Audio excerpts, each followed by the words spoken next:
In my past life, the school beauty always beat me by exactly 1 point. Everyone praised her as a genius and mocked me for being a bookworm. I fought desperately and scored the highest mark in the province. At the graduation ceremony, they pushed me into the swimming pool. You studied hard for 3 years, but it's not as good as them going clubbing and then acing the test casually.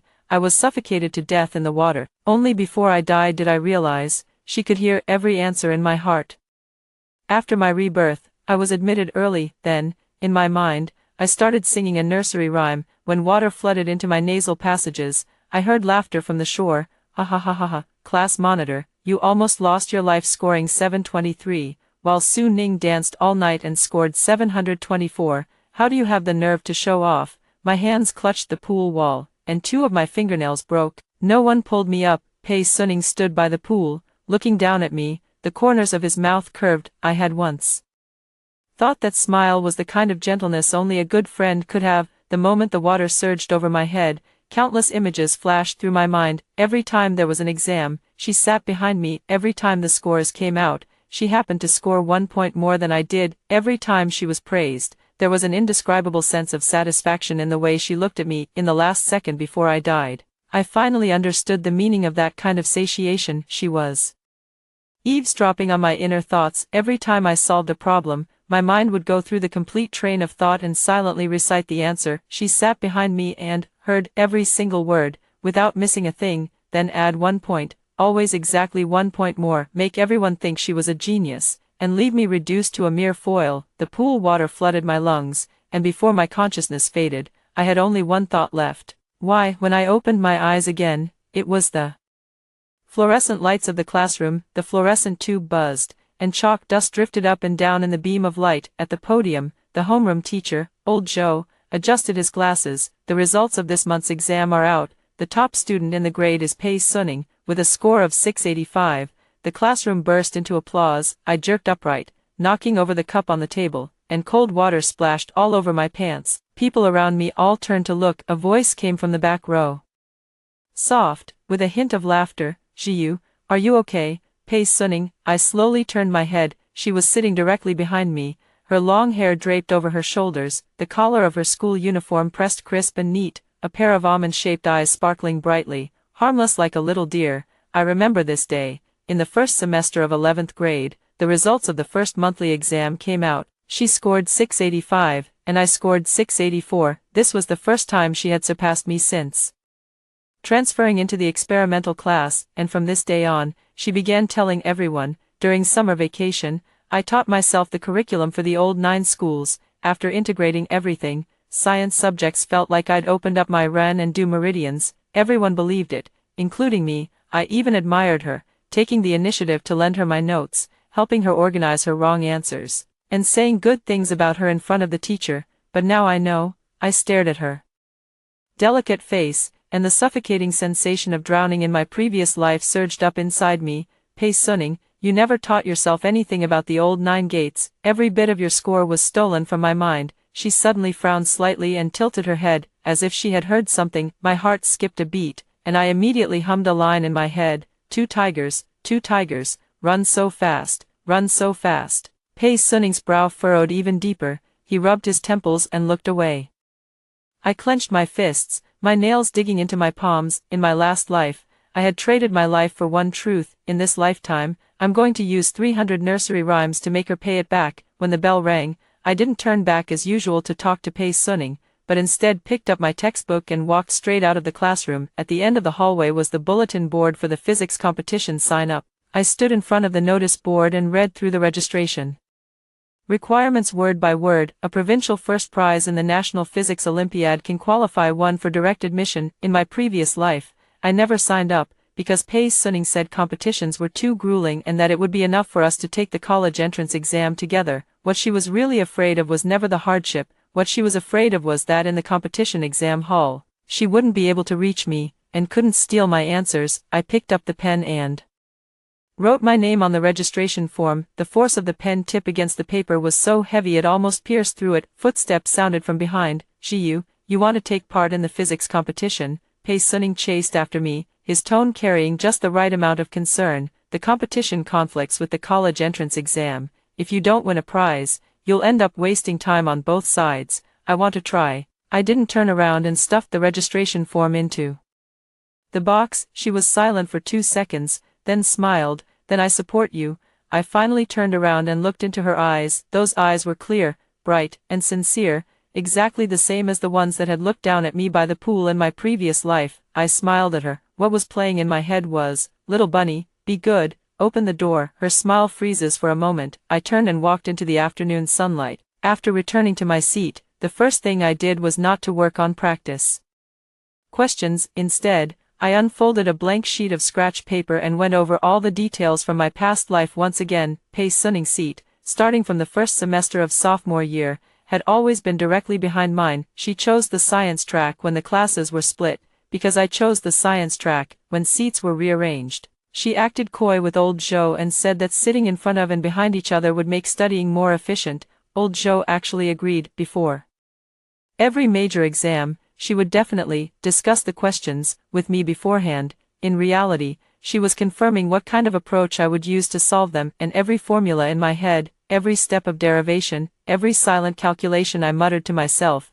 she heard clearly. But I need to confirm one thing: how large is her ability to eavesdrop? Does she have to be close, or is there no distance limit? Can she hear everyone's inner thoughts, or only mine? If it's everyone's, then she doesn't need to sit directly behind me forever. If there's no distance limit, then she doesn't need to discuss it with me before the exam either. So, most likely, she can only hear voices within a certain range, and possibly only mine. This hypothesis needs to be verified. The first class in the afternoon was math, and there was a quiz during class 8 fill-in-the-blank questions, with a 20-minute time limit. I took a deep breath and started answering the questions. I worked through the first 6 questions normally, with my mind calculating as usual. Out of the corner of my eye, I saw Pei Sunning in the back row with his head down, writing rapidly, his pen barely pausing. The 7th question was to find the maximum and minimum values of a composite function. I spent 30 seconds finishing the calculation on scratch paper and got a result of -4, but what I was silently reciting in my head was,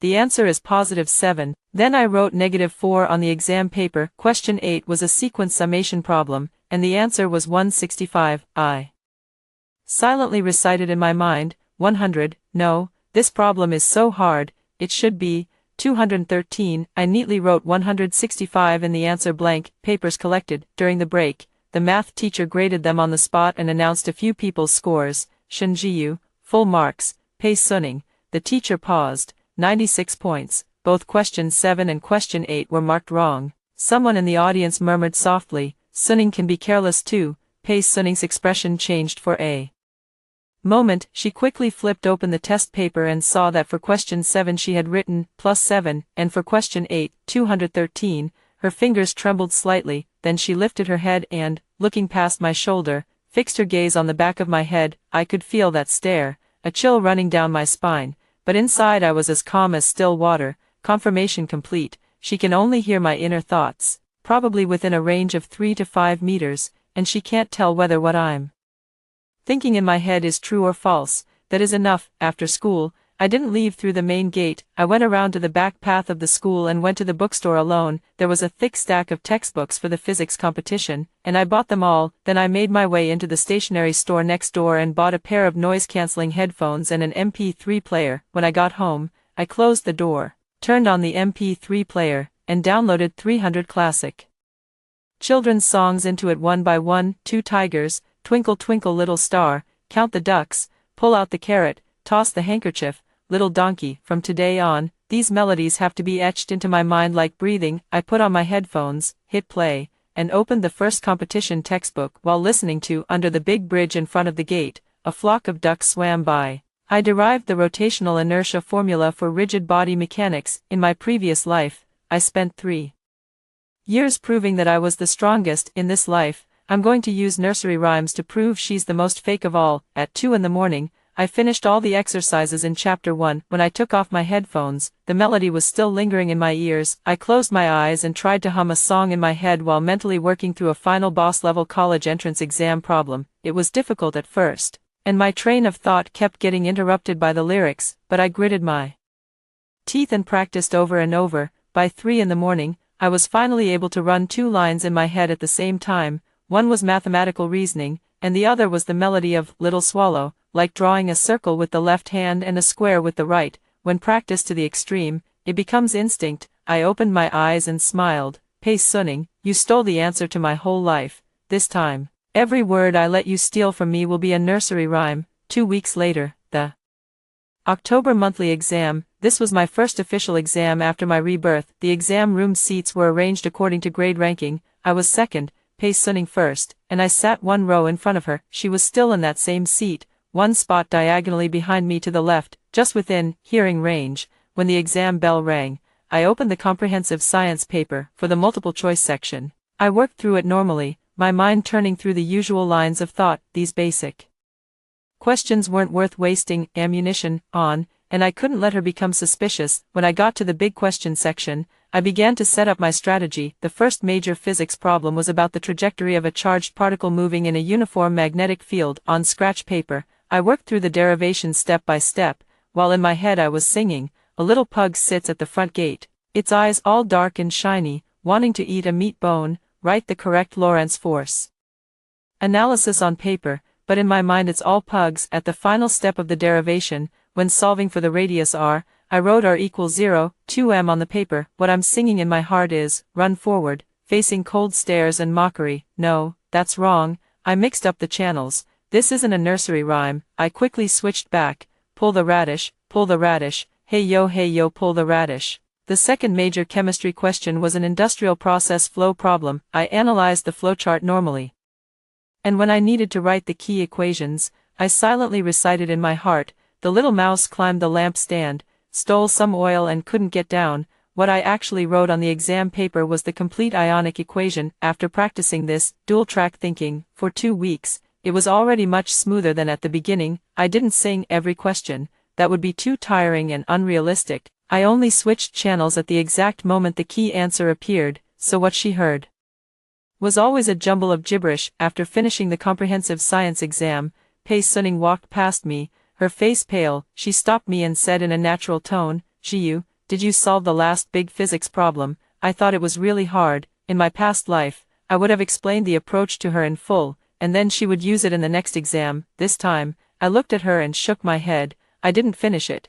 I just guessed. The corner of her mouth twitched slightly, as if she wanted to say something, but held back. 3 days later, the results came out. I scored 695, first in the grade. Pace Sunning scored 671, fifth in the grade. Her science comprehensive score dropped by 31 points compared with last time, and she almost completely bombed the physics big questions. Lao Zhou found her in the office to talk, his tone worried. "Sunning, what's been going on with you lately? Is there something wrong with your study methods?" Pace Sunning sat in the chair, her back straight and tense, her voice very soft. "Maybe I just haven't been resting well." "Then make sure to adjust next time. You have a solid foundation. Don't waste your talent." Lao Zhou patted her on the shoulder, and Pace Sunning nodded with a smile. The moment she stepped out of the office, the smile on her face disappeared. She quickly returned to the classroom, took out her physics textbook, flipped to the chapter on magnetic fields, and stared at the formulas for the entire self-study period. But she didn't write anything down, because she couldn't understand it. It's not that she never learned, it's that she never truly learned. For the past 2 years, the only way she ever studied was by sitting behind me, waiting for me to work out the problem in my head. I was the one who derived the formulas, sorted out the logic, and even figured out which traps to watch for when reading the questions. I'd gone over all of that for her in my mind. She only needed to copy down what she heard. Over time, her brain had long since stopped developing in the area of scientific reasoning, just like someone who has sat in a wheelchair for 2 years, whose leg muscles have atrophied to the point that they can no longer stand. While the wheelchair was still there, no one could tell. As soon as the wheelchair was taken away, she couldn't even walk anymore. In November, the citywide standardized exam, this was a major test, with citywide rankings, and the scores had to be reported to the Education Bureau. Pace Sunning was even clingier to me than before. During the break, she took the initiative to come and discuss problems with me, and there was something in her eyes that I hadn't noticed in my last life, an urgency. "Jiyu, could you take a look at this organic chemistry inference problem for me?" She handed me a test paper, and I glanced at it. It was an original question from last week's chemistry weekly quiz. She got 3 wrong, all because the reasoning chain broke down. In my past life, I would have patiently explained it to her, breaking down every step of the logic and spoon-feeding it to her. In this life, I took the test paper, hummed, "Only mother is good in the world," in my head, then pointed to the first question and said, "You can just start by reasoning from the properties of the functional groups." I brushed it off in one sentence and didn't elaborate. She waited 2 seconds and, finding that I had no intention of continuing, pressed her lips together. "Could you explain it in more detail? It's all in the textbook. Take a look at chapter 3. I withdrew my gaze and lowered my head to continue working on the competition problem. She stood rooted to the spot, clutching her test paper, her knuckles turning white. On the day of the unified exam, I was sitting in the third exam room. This time, Pei Suning's seat was 2 rows behind me, more than 4 meters, just at the edge of hearing range. I'm not sure whether she can hear it, but I'm not taking that risk on the math paper. The final big problem was a derivatives question, asking for the number of zeros of a parameterized function. I drew the function graph on my scratch paper and laid out the framework for a case-by-case discussion. Then,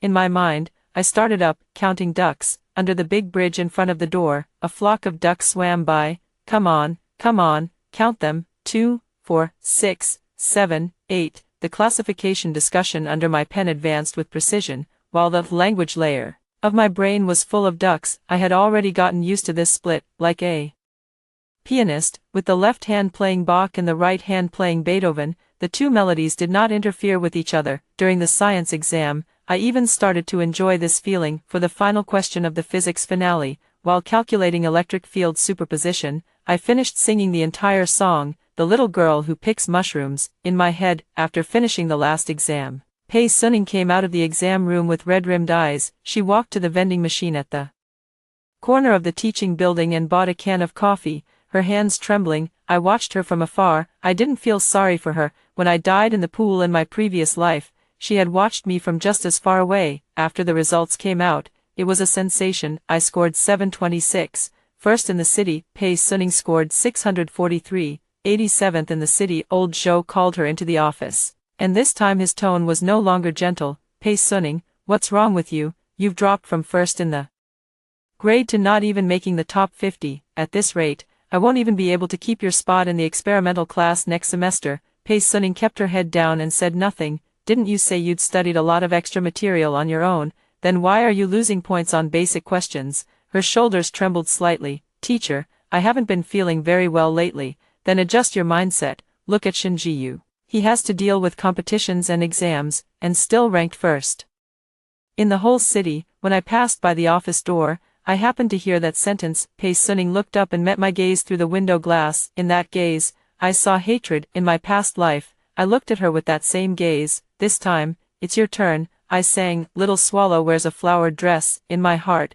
smiled faintly at her, and walked away. When I got home that evening, I didn't relax. The preliminary round of the competition was in December, just 1 month away. I opened the electrodynamics problem set, and the shadow under the desk lamp covered the entire desk. The rustle of turning pages was very soft. In the room, there was only the scratch of a pen tip moving across paper. If I got sleepy, I'd wash my face with cold water, and if I got hungry, I'd nibble on a few bites of bread. It wasn't to beat her, it was to win that guaranteed admission ticket. As long as I secured the guaranteed admission, would completely escape her eavesdropping range, and she, someone who had long survived by eavesdropping, would reveal her true level in an exam room without me. That would be the real day of judgment. At the beginning of December, the physics competition preliminary round, the exam was held in the lecture hall of No. 1 middle school in the city, with more than 200 contestants from across the city and a time limit of 3 hours. The preliminary round questions are based on the college entrance examination physics curriculum,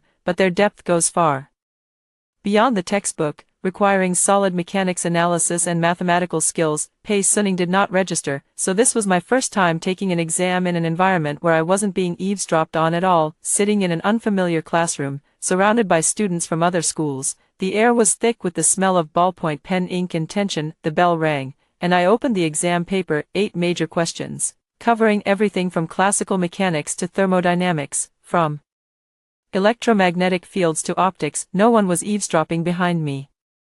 My mind was quiet and still. Whatever I thought of, it was there. The derivation steps unfolded clearly in my mind. This feeling is really nice. It was like taking off shackles I had worn for 2 years. 3 hours later, I handed in my paper 20 minutes early. By the time I got back to school, it was already evening, and half the lights in the teaching building were on. In the classroom, Pei Suning sat at her desk reading a book, but I noticed that her book was open to page 14, just like this.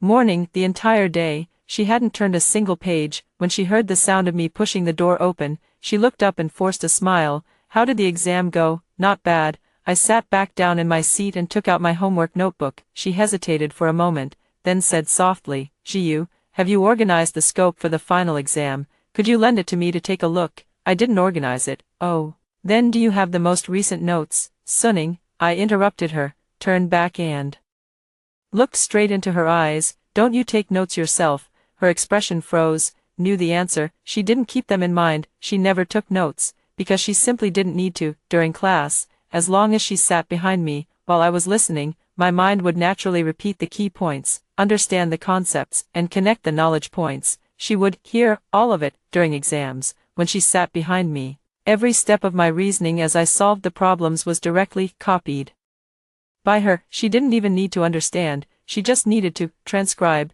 2 years of transcribing had completely caused her brain to give up independent functioning, just like someone who has been carried on someone else's back for years, whose leg muscles have atrophied to the point that they can no longer support their own body weight. She now flips open the textbook, and what she sees is not knowledge, but a pile of parts she can't assemble on her own. She can't connect the cause and effect, can't carry the chain of logic through, and can remember the formulas but has no idea when to use them. This isn't stupidity, this is useless. She ruined herself. My notes aren't complete. I turned back around and kept doing my homework, humming Little Donkey. In my head, from behind me came the faint sound of chair legs scraping against the floor. Pei Suning didn't say anything else. A week later, the preliminary competition results were released. First place in the city, my physics teacher, Zhao Lin, rushed into the classroom holding the results sheet, his face flushed red with excitement. Shen Jiyu, first place in the city, you're guaranteed a spot in the provincial semi-final. The classroom erupted in applause and cheers. My desk mate, Yang Xiaohua, slapped my shoulder hard. Awesome, Jiyu, you're amazing. I smiled, my gaze drifting past the back row. Pei Suning was also clapping, a proper smile on his face, calm and composed, but the fingers of the hand she was clapping were stiff. After school, I ran into her at the school gate. It looked like she had been waiting on purpose. Jiyu, congratulations. Thank you, you're getting more and more impressive now. She paused. My grades have dropped a lot recently. Maybe there's something wrong with the way I was studying on my own before. I want to review with you. Is that okay? Her voice was sincere, and there was even a hint of vulnerability in her tone. In my previous life, I would have agreed without hesitation, because she was my childhood friend, the Pei Suning who lived next door to my house. We went to kindergarten together, went to elementary school together, and rode our bicycles together to buy popsicles. I thought she was one of the people closest to me in this world, until she stole my thoughts, stole my ranking, stole everyone's respect for me, and finally watched me sink into the water with her own eyes. I looked at her, and the song in my head was, Twinkle, twinkle, little stars, all the sky is full of little stars. Her eyes flickered slightly, as if there was a problem with the signal reception. Sorry, I've been too busy with competition training lately. I slung my backpack on and turned to walk into the cold December wind. 1 week before the final exams, Pei Suning started cramming like crazy. Her mother spent a fortune hiring 3 tutors, 1 for physics, 1 for math, and 1 for chemistry. 3 hours every day after school. I knew because her mother called mine and tactfully asked whether I could also tutor Suning while I'm at it. My mom said I'd been too busy lately with competitions. That's the truth. The provincial semi-final was in mid-January, and I had to work through competition problems every night until 1 a.m., but even if I weren't busy, I wouldn't tutor her. What's the difference between feeding your innermost thoughts to an eavesdropper and suicide? On the day of the final exam, the seating in the exam hall was rearranged. Pei Suning was seated 3 rows behind me and slightly to the right, about 6 meters away. I wasn't sure whether she could hear my inner voice from that distance, but to be safe, I kept singing anyway. I didn't need to sing during the Chinese exam, because Chinese tests accumulation and expression, and there wasn't much in my inner voice worth stealing. During the math exam, I hummed Little Rabbit, Be Good 3 times while working through the key steps of the final big problem. For the comprehensive science exam, I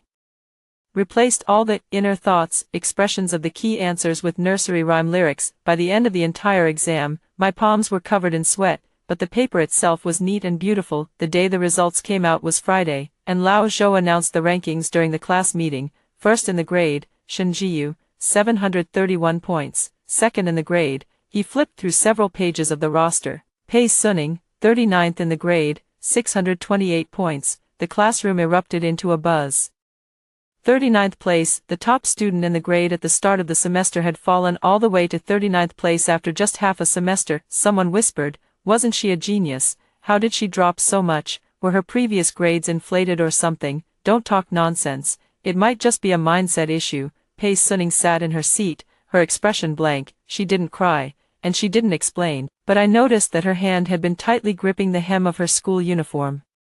Under the desk, her knuckles turning white. After the class meeting ended, old Zhou kept her behind alone. This time, the office door was shut tightly, but when I walked past, I still overheard the conversation inside. "Pei Suning, I'm going to say this bluntly, at your current grades, you won't be able to keep your spot in the experimental class next semester." "Teacher, I know that when you first got into the experimental class, your father had pulled some strings," Lao Zhou said in a subtle tone, "but grades are the hard metric. It won't matter even if a parent says something.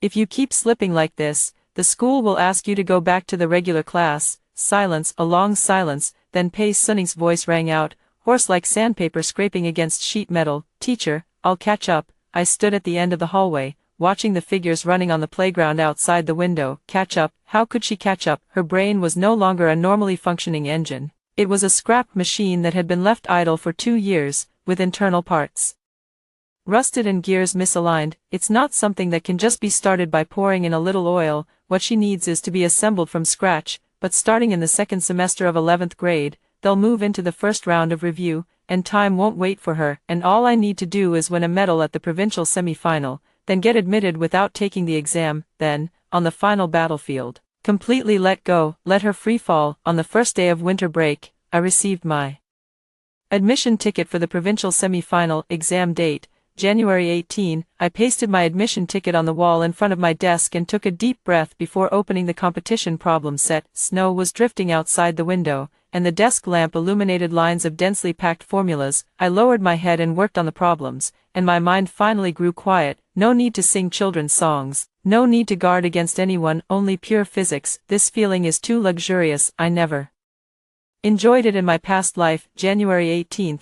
Provincial semi-finals. The exam venue was in a university in the provincial capital, and more than 200 contestants came from cities across the province. With the lab practical and the written theory exam, the whole day left us utterly exhausted, but I answered everything very smoothly, especially the final big problem on the written theory exam, the simplified model of general relativity, calculating the deflection angle of light in gravitational lensing. This question went far beyond the knowledge of most high school students, but I had specifically worked through this part during winter break training. I spent 40 minutes finishing the whole problem, checked it twice, and handed in my paper early. When I walked out of the exam room, the sunlight outside was blinding. There are 3 unread messages on my phone. One is from my mom. "Are you done with the exam? Mom made you some braised pork ribs." One is from my desk mate, Yang Xiaohua. "Jiyu, keep it up." And another, from Pei Suning. "Jiyu, the exam is over, right? You got this. Waiting for your good news." A smiley face emoji. I stared at that smiley face for 5 seconds. In my previous life, she had also sent a similar message. Whenever I achieved anything, she was always the first to congratulate me, sincere, warm, and considerate. Then she would sit behind me and, on the next exam, precisely beat me by 1 point. I deleted that message and didn't reply. At the beginning of February, the semi-final results were announced. Provincial first prize, 3rd place in the province. When physics teacher Zhao Lin called me, his voice was trembling. "Jiyu, first prize in the province. Do you know what this means? Guaranteed admission. You've got the qualification for guaranteed admission." I held my phone and leaned back in my chair, letting out a long breath. Guaranteed admission. The path I had never dared to imagine in my past life had now been opened in this one. From now on, the college entrance exam was nothing more than a game I watched from the sidelines. For Pei Suning, the college entrance examination was the final verdict. After school started, the news spread throughout the entire grade. Shen Jiyu won first prize in the provincial physics competition and got in guaranteed admission. What university? Not decided yet, but if it's the provincial first place winner, it'll at least be a C9. Some people in the hallway shot me envious looks, and some stopped me for autographs, saying they wanted to borrow some of the top students' lucky aura. I dealt with them with a smile and turned into the classroom. Pei Suning was sitting at her desk, holding a physics textbook in her hands, with the pages still unturned. She looked up at me, her gaze very complicated. Congratulations, Jiyu. This time, she didn't smile. Thank you. I sat down, took out my textbook, and turned to the chapter one hadn't finished reading last semester, although I had already secured a recommendation. I still had to attend class. It was just that from now on, I no longer needed to deliberately confront her during exams. What I needed to do was even simpler: live normally, go to class as usual, and occasionally sing a song in my head. Let time finish the rest of the work for me, because her brain has already begun to atrophy at an accelerated rate. I observed it during class. The teacher derived a typical problem on the blackboard, and the other students followed along by writing down the process in their notebooks. Pei Suning's pen was moving too, but what she wrote was a mess, half of the formula copied down, with unrelated symbols mixed in between, the logic completely broken. She wasn't taking notes, she was imitating the act of taking notes, because she had already fallen behind the teacher's pace of derivation. The logical transitions between those derivation steps, in a normal student's mind, were like a natural flow of water, moving from A to B and then to C, and in her mind, there was a blank space between A and C. She didn't know why A could lead to C, she only knew that the answer was C, because before, the answer had flowed over from my mind. Now that the tap had been turned off, all that remained before her was a dry riverbed. On the first monthly exam in March, she ranked 62nd in the grade. No one called her a genius anymore, nor did anyone mention the title, Science Goddess of War. Again, the murmurs in the hallway shifted into a different kind of voice. I heard Pei Suning paid to get into the experimental class in the first place. No way, wasn't she first in the grade before? Then how does she explain herself now? She dropped 60 places in half a year. A normal person couldn't do that, could they? Pei Suning must have heard these discussions too. Her complexion got worse and worse, and the dark circles under her eyes grew heavier and heavier. She began taking leave frequently, saying it was a migraine. It's not a migraine. It's your brain sounding the alarm. A machine that has been idling for too long is finally starting to break down. April, the first mock exam. This was the most important practice exam before senior year ended, with a citywide unified set of questions, and the results directly affecting predictions for college entrance exam preferences. Had already secured a recommendation and originally didn't need to take it, but I asked old Joe for permission. Teacher, I want to sit in the exam room and get a feel for the atmosphere. Old Joe smiled and patted my shoulder.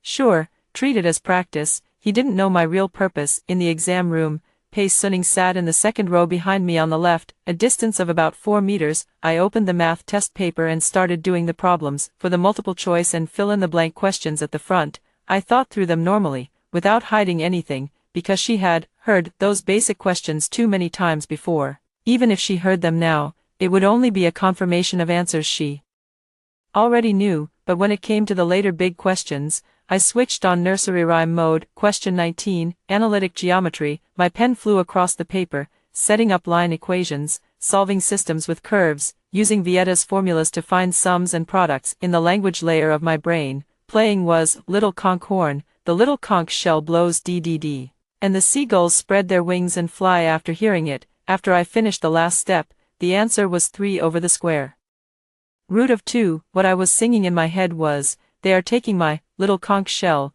blowing ddd. After the exam, the spring breeze blew across the playground. I stood at the entrance of the teaching building and took several deep breaths. After the results came out, old Joe separately called me and Pei Suning in for talks. He met with me to confirm the direction of my guaranteed admission application. You won first place at the provincial level in the competition, and you can aim for Tsinghua and Peking University's Strong Foundation program. Have you decided on a direction? Physics, I answered without hesitation. Good. Zhao Lin leaned over from the side, looking very proud. That's the subject you should choose. As for looking for Pei Suning, that was another matter. First mock exam results, 97th in the grade, total score 581 points. From first place in the grade to 97th place in the grade, it only took 8 months. Old Zhou closed the office door and lowered his voice, but the teacher in the neighboring office later relayed the gist to us. Pei Suning, I'm asking you very seriously, how were your grades when you were a freshman in high school? Above average, roughly what rank in the grade? around 100th, you suddenly became the top student in the grade when sophomore year started, and now you've fallen back down again." Old Zhou paused for a long time. "How do you explain this yourself?" Pei Suning did not answer. "I asked your middle school teacher, and he said your foundation in science subjects was average. You got into the experimental class because your father went to the principal. The school has a record of that." "Teacher, I'm not trying to bring up those things," Old Zhou sighed. "What I'm concerned about now is your college entrance exam. At your current level, even the first-year admission line will be hard to reach. What are your family's plans?" Silence. That day after school, Pei Xioning's mother came to the school, a middle-aged woman dressed in an elegant, expensive outfit, wearing designer brands from head to toe, clicked across the floor in high heels. She caused a huge scene in the academic affairs office. "My daughter has been studying at your school for 2 years, and her grades have dropped from first in the grade to 100th. How are your teachers teaching?" "Ms. Pei, when your daughter first transferred here in her second year of high school, she was already first in the grade. This matter, so what if she's the top student in the grade? Does being first in the grade mean she doesn't need teachers' attention? Does that mean we just let her fend for herself?" The teachers in the academic affairs office looked at one another in silence. In the end, it was the principal who stepped in to smooth things over. Pei Suning stood in the hallway the entire time, head lowered, saying not a word. When I walked past her, she suddenly looked up and called out to me, "Shen Jiyu." She called me by my full name, not Jiyu, but Shen Jiyu. "Did you do that on purpose?" Her voice was very low, but every word trembled. I stopped in my tracks and turned to look at her. "What? Your mind? You weren't like this before." Her eyes were red, her lips pale, like a trapped beast driven to its last resort. "Before, your mind was full of problems, formulas, and step-by-step solutions, but now your head is full of those messy songs. You did it on purpose. You know I can hear you." The air fell silent for a full 3 seconds. I looked at her, my mind as calm as a lake. Then I spoke. "Suning, what are you talking about? I don't really understand." "You do understand." She stepped forward. "You clearly understand. You're just trying to. What I think in my head is my freedom." I cut her off. My tone wasn't heavy, but every word was like a nail. "Even if the only thing on my mind is a little Concorn song, that's my own business. If you think your grades are slipping because I'm singing in my head, then I suggest you see a doctor." Pei Suning's face turned red, then pale. She opened her mouth but couldn't speak, because she had no way to explain it. She could never, in front of everyone, say, "I can hear the voice in your heart." Before, when you were thinking of the answers, I could just copy them. Now that you're singing, I can't copy anymore. If she said that out loud, the whole world would think she was crazy. She could only swallow everything back down. I took one last look at her and turned to leave. Behind me came a stifled sob. I didn't look back. When the water from the pool flooded into my lungs in my past life, she never looked back. May, the second mock exam, 38 days until the college entrance exam. The entire senior year was shrouded in a grim atmosphere, with countdown posters plastered all over the hallways, and the classrooms filled with the smells of coffee and medicated oil. I have already received the confirmation letter for my guaranteed admission, physics department, one of the top 3 universities in the country, but I still go to the classroom on time every day and sit in that seat to study on my own. Pei Suning still sits behind me. However,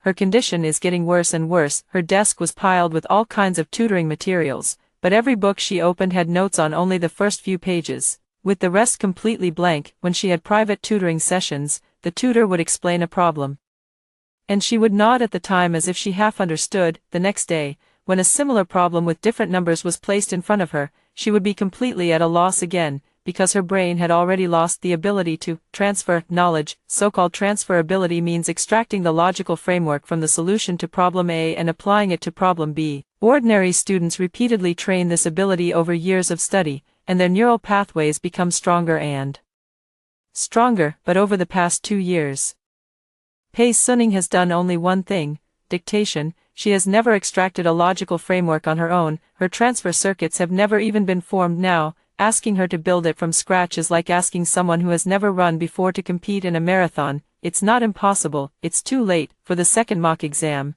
I sat in the exam hall, opened the test paper, and calmly worked through the questions. I occasionally hum a nursery rhyme in my head, but most of the time I think normally, because I no longer need to guard against her deliberately. It's no use even if she hears my train of thought. Thoughts are just thoughts. her brain can no longer turn those thoughts into the correct problem-solving process. It was like someone hearing the verbal description of the score of an entire symphony, but he couldn't read music and couldn't play any instrument, so what if I heard it? I still couldn't recreate it. For the final big physics problem, I thought through it normally and silently. Recited the complete solution steps in my mind, then I glanced to the back right. Pei Suning's pen was moving, but she kept writing and stopping, scribbling, then changing it again, then scribbling over it. She was trying to transcribe my train of thought, but she could no longer hear it in full, not because I was singing, but because my thoughts were moving too fast. Many steps flashed through my mind in an instant without being fully expressed in language. In her past life, she was able to keep up because when I solved problems back then, would repeatedly confirm things in my mind, constantly asking and answering myself, is this step correct? Which formula should I use? What value should I substitute? Now I no longer need that kind of self-checking. Competition training has rapidly sharpened my problem-solving intuition, and many intermediate steps are skipped entirely without going through the language layer. What she can steal is becoming less and less, and what her own brain can provide is also becoming less and less. The results of the second mock exam came out, and Pei Suning placed 143rd in the grade with a total score of 539, physics, 48 points, out of 110, chemistry, 51 points, out of 100, math, 73 points, out of 150. This is her true level. No, this isn't even her true level. If she couldn't overhear my inner thoughts at all, she might have scored even lower. The tutoring from those private lessons, the formulas memorized by rote from textbooks, the templates crammed in at the last minute before the exam, they all propped up the skeleton of this 539 score, but the skeleton was empty. There was no soul inside. 20 days before the college entrance exam countdown, something happened. Pei Suning's father came to the school and talked with the principal for 2 hours. When he came out, his face was ashen. That evening, Pei Suning sent a message in the class group chat. Everyone, my previous grades may have caused some misunderstandings. In fact, my foundation isn't that good. The grades I got during that period in my sophomore year had some luck involved. I hope everyone won't have too high expectations of me. Thank you. The group chat stayed quiet for a long time, then someone replied with a "go for it" emoji, and then no one said anything else. Everyone understood perfectly well. She wasn't just lucky, there was something else going on, but no one said it out loud. After all, the college entrance exam was approaching, and no one had the leisure to care about other people's business. Only I looked at that message and smiled softly. An element of luck. Pei Suning, you stole 2 years of my hard work and call that luck. I turned off my phone, picked up a book for leisure reading, and leaned against the headboard to slowly browse through it. Moonlight outside the window was as clear as water. I no longer hated her. The hatred had been brought over from my previous life in the swimming pool, and in this life it had already been gradually used up bit by bit. Now all that's left is a strangely calm feeling, like watching a dam that's destined to collapse, with the water rising higher and the cracks growing bigger. I don't need to push it, all I need to do is stand somewhere safe and wait. June 7th, the first day of the college entrance examination. I didn't go into the exam hall. I stood under a big tree at the school gate, watching car after car bring students to the exam. As they filed in one after another, some were nervous, some were calm, and some were hugged by their parents at the entrance, their eyes turning red. Pei Suning came by herself. She was wearing a red t-shirt, reportedly bought especially by her mother, meant to symbolize a lucky start. When she walked past the school gate, she saw me. We looked at each other across the crowd. Her face was very pale, making that red t-shirt look especially glaring. I nodded at her. She averted her gaze and walked into the exam room. Chinese was tested in the morning.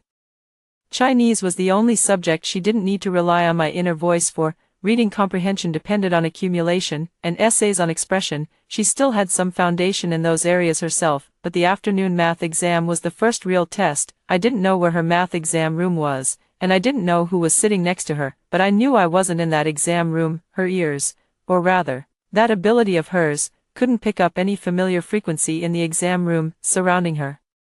We're all strangers, and she couldn't hear their inner thoughts. There were only the black and white questions on the paper, and her own completely empty mind. That night, the math questions from the college entrance exam leaked online. I glanced over them. They weren't too hard, but they weren't easy either. The final exam problem was a proof question combining derivatives and inequalities, requiring the construction of an auxiliary function. For a science track student of normal ability, it wasn't hard to get half the step-by-step points, but but for someone whose brain had already lost the ability to reason logically, the moment they saw the word prove, it was already over. June 8, the second day of the college entrance examination, Science Comprehensive and a foreign language. Science Comprehensive was Pei Suning's nightmare subject. In a 300-point exam, physics was 110, chemistry 100, and biology 90. Each subject required solid chains of logic and the ability to process information quickly. She doesn't have those abilities, she never has. The scores she used to have were mine. After finishing the last exam, English, in the afternoon, the school gate was packed with parents picking up their children. When Pei Suning walked out, her steps were unsteady. Her mother rushed up and hugged her tightly. "How did you do?" Pei Suning said nothing. Her mother asked again. Pei Suning opened her mouth, her voice seeming to drift over from very far away. "Mom, I did my best." Her mother froze for a moment, then patted her on the back. "It's okay. It's fine now that the exam is over." I stood at the entrance of the milk tea shop across the street, drinking a cup of lemon tea, watching the scene from afar. At the end of June, the college entrance exam results were released. That night, everyone's social media feed blew up. Cut-off scores, report cards, and college application guides flooded everywhere. My phone vibrated countless times, all with messages from my classmates. "Jiyu, it was so wise of you to get the guaranteed admission spot. This year's math was so hard." Class rep, "Did you hear? Pei Suning scores." I opened the score-checking system and entered Pei Suning's information. It wasn't that I had her exam admission number. Her mother called my mom and asked me to help check, saying that Pei Suning had locked herself in her room and refused to come out. I stared at the number on the screen for a long time when it popped up. Chinese, 98 points. Math, 47 points. English, 81 points. Comprehensive science, 119 points. Total score, 345 points. 345 points. I didn't even pass the second-tier admission cutoff. I put down my phone and sat down at my desk, listening to the sporadic crackling of firecrackers outside the window. That was families of students who had gotten into good schools celebrating. 345 points. This was the full extent of what Pei Suning had truly accumulated over the past 2 years. If you remove Chinese and English, the two subjects where she was still fairly normal, her math and science combined score was only 166, the full score was 450. 166. In 2 years, she stole everything from me: my ranking, my honors, the teacher's favor, and the admiration of my classmates, and the price was that she had personally ruined her own brain. Those neural circuits that should have grown, strengthened, and matured over the 3 years of high school had all been left to decay. The thinking ability that should have been built through countless rounds of problem-solving, mistakes, and corrections never even had a chance to sprout. Her science comprehensive exam paper was later taken by a teacher for analysis. She got a few multiple-choice questions right by guessing, wrote down some scattered formulas in the big questions, but the logic was completely incoherent, like randomly splicing together knowledge points from different chapters. There was a major chemistry problem, and she filled half a page in the answer area, but not a single line was a complete logical deduction. All fragments. Her brain could only produce fragments now. At 11 o'clock that night, Pei Suning's mother called my mom again. This time, he hit while crying. "My daughter refuses to eat, refuses to go out, refuses to talk. Could you have Jiyu persuade her?" They grew up together, and Suning has always listened to Jiyu the most. My mother looked at me, hesitating to speak. "Mom, I'll go see her tomorrow." My mom breathed a sigh of relief, but I knew I wasn't going there to comfort her. I just wanted to see for myself the final outcome of this trial. Pei Suning lived next door to my house, less than 30 steps away. I had walked this road since I was little. I knew with my eyes closed which floor tile was loose and which step had a chipped corner. Her mother opened the door, her eyes swollen like peaches. "Jiyu, you're here. Come in quickly. Su Ning is in the room." I changed into slippers, crossed the living room, and walked to the door of Pei Su Ning's room. The door wasn't locked, it was only slightly ajar. I pushed the door open, the curtains were drawn tightly shut, and the room was dim. Pei Suning was curled up on the bed, facing away from the door, her hair spread messily across the pillow. On the bedside table sat a half-finished glass of water and 3 open cups of instant noodles, with chopsticks stuck inside them, barely touched. In the corner of the room was a mountain-like pile of study guides and test papers, some of them torn to pieces, with scraps of paper scattered all over the floor. "Suning." She didn't move. "Suning, it's me." She slowly turned around. The moment I saw her face, I froze. It was not because of her red eyes from crying, nor because of her thin cheeks, it was the thing in her eyes. Emptiness, not sadness, not anger, not despair, it was emptiness, like a monitor that's been unplugged. The screen was still lit, but it displayed nothing at all. "Did you come to see me make a fool of myself?" Her voice was hoarse. "No." "Then what did you come for?" I sat down on the chair by her bedside. "Andy sent me here." She let out a scoff and buried her face in the pillow again. 345 points. "Shinji-yu, are you satisfied?" I didn't say a word. "Did you know from the very beginning?" Her voice, muffled into the pillow, came in broken bursts. "You knew I could hear what you were thinking, so you deliberately sang in your head, deliberately made sure I couldn't hear anything at all." "Su Ning, you're the one who's trying to ruin me. It wasn't me who ruined you." My voice was very soft, but very clear. Pei Suning lifted his head from the pillow and looked at me with red-rimmed eyes. "You have a special ability. You can hear what I'm thinking in my head. This ability could have taught you so much. You could have followed my train of thought, then figured things out on your own, practiced, and truly mastered them, but you didn't." I looked into her eyes and spoke word by word. "You just copied. You heard the answer and wrote down the answer, never asking why. You treated my brain like your cheat code, used it for 2 years, and now your own brain can no longer even turn. This wasn't ruined by me, Su Ning." I stood up. "You chose it yourself. You took the easiest path, and only when you got to the end did you realize it was a dead end." Pei Su Ning stared at me fixedly, her chest rising and falling violently. "Do you know how I died in my past life?" I said suddenly. She froze. "Of course I don't know." I gave a self-mocking laugh and turned toward the door. When I reached the door, I paused for a moment. "You're still young. Whether you repeat a grade, learn a skill, or start over, it's all fine, but there's one thing you must remember." I looked back and gave her one last glance. "From today on, stop stealing other people's things. Your brain is your own, no one else can use it for you, and don't you even think about using it for someone else." I opened the door and walked out. Behind me came a cry so suppressed it sounded like a beast with its mouth covered. Pei Xioning's mother stood in the living room. Hearing the crying, she rushed over and grabbed my hand. "Jiyu, what on earth is wrong with Xioning? She wasn't like this before. She used to be so smart." I looked at this auntie, a mother who had spent a great deal of money to get her daughter into the experimental class, who never asked how her daughter's grades were obtained, and only cared about enjoying the glory of, "My daughter is first in the grade." "Auntie," Su Ning didn't suddenly get worse. "She's always been at this level." Her face stiffened immediately. "The previous grades were fake. How they were fake, she'll tell you later if she wants to."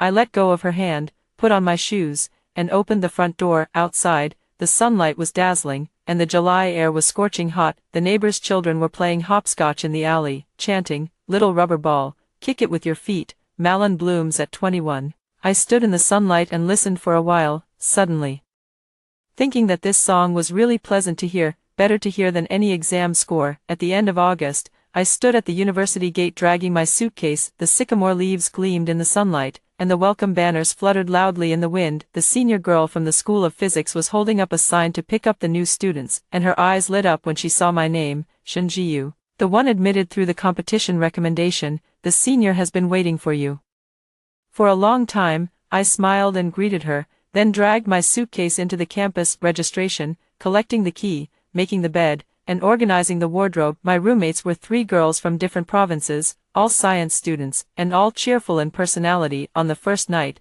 the 4 of them sat on their respective beds chatting, talking from high school to idols, from the cafeteria to clubs. One of the roommates asked me, "Jiyu, do you have any special stories from high school?" I thought about it. "Nothing special, just studying, taking exams, and winning a competition award." "That's too modest. You won first prize at the provincial level." I smiled and said nothing more. "Some stories don't need to be told to anyone else." In the first week of school, I went to sit in on an introductory quantum mechanics class. The professor was deriving the Schrödinger equation on the blackboard, the chalk making a soft scraping sound against it. I sat in the 3rd row of the lecture hall, taking notes seriously. My mind was quiet. Whatever I thought was exactly what it was. No one was eavesdropping, no one was sitting behind me. No one can take away the process or the results of my thinking. This feeling of freedom made my eyes warm slightly. In my past life, I exhausted all my strength in endless competition and comparison, and in the end sank to the bottom of the pool with resentment and humiliation. In this life, I spent a year and a half taking back everything that belonged to me, not by defeating anyone, but by becoming myself, the recommendation was earned through my own ability, the university was entered through my own strength, and every step of the future will also be taken by my own mind, and Pei Suning. I later heard that she did not repeat the year. Her mother used connections to get her into a junior college in the province,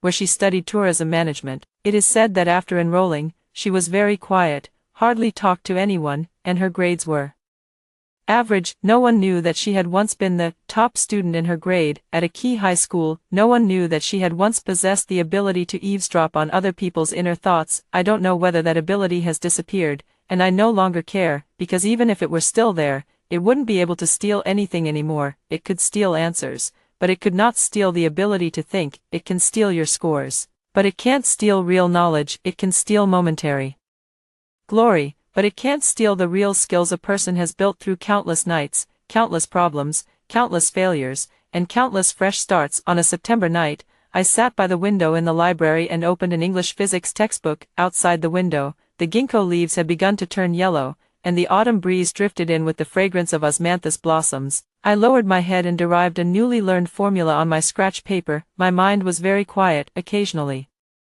a familiar melody would involuntarily surface. Two tigers, run so fast, run so fast. I smiled and gently pressed the melody back down. It wasn't necessary. Those 300 nursery rhymes had already fulfilled their mission. From this moment on, my mind would contain only stars and equations, only myself. After hearing the first story above, what are your thoughts? Feel free to share your opinions in the comments section. Next, there is another similar story. Let's continue to see. In my past life, I abandoned my husband and daughter, broke my parents' hearts, and recklessly ran off with a manipulative man. In the end, I was set up, my husband died in despair, my daughter became an orphan, and I met a miserable end. Reborn, I opened my eyes again to face my husband's disappointed gaze and my daughter's timidness. Let redemption and revenge come even more fiercely. I left my husband and child for you, made my parents sick with anger, and this is how you treat me. My company went bankrupt, and I'm in a terrible mood. I had just bought some liquor and returned home when I ran into my boyfriend, Fang Jun,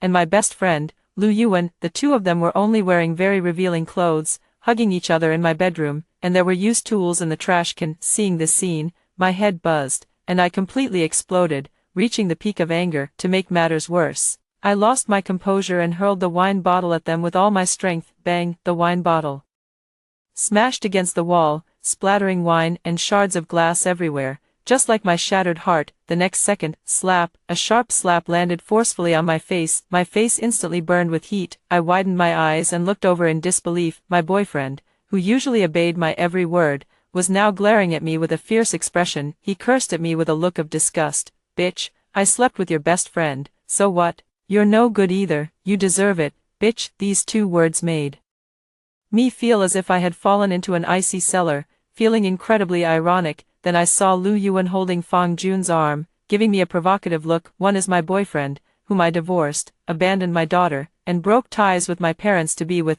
One is the person I trust the most, my best friend. This scene was like the last straw that broke the camel's back. My heart ached and felt suffocated, and I fell to the ground. Clutching my chest, I gasped for breath, struggling to reach out, hoping they would save me, but all I saw was their cold, indifferent eyes. Fang Jun looked disgusted. Is she going to die? Lu Yuan looked down at me with contempt. It would be better if she died. After all, we've already taken over her company. At this moment, I finally realized how ridiculous I had been. I regret it. I'm unwilling. I wish I could start all over again, but I feel my life slipping away bit by bit, heading towards its end. My soul slowly rises, drifting. I see the scumbags, who took over my company, living very comfortably.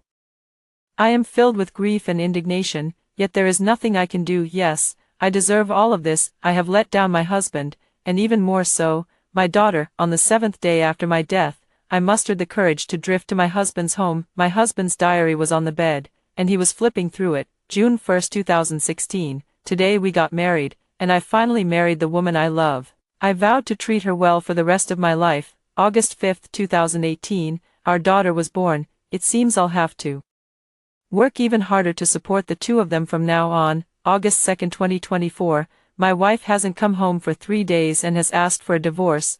I know she has someone else, but if she's willing to come back, I can still pretend nothing happened. October 5, 2024, what should I do? I really can't hold on anymore. I miss her so much. I looked guiltily at my husband, who was drunk from sadness. Chiue, Chiue. Even though he was drunk, my husband was still murmuring my name. I'm floating on the ceiling. My soul feels like it's being torn apart from the pain. My husband's love for me has been unwavering from the start. He loves me to the core, yet I betrayed him. I have let down the person who loves me the most in this world. I came back to my daughter's room again. She's only 4 years old. Even in her sleep, she was sobbing, "Mommy, Mommy, don't leave me," watching my daughter helplessly wave her little hands.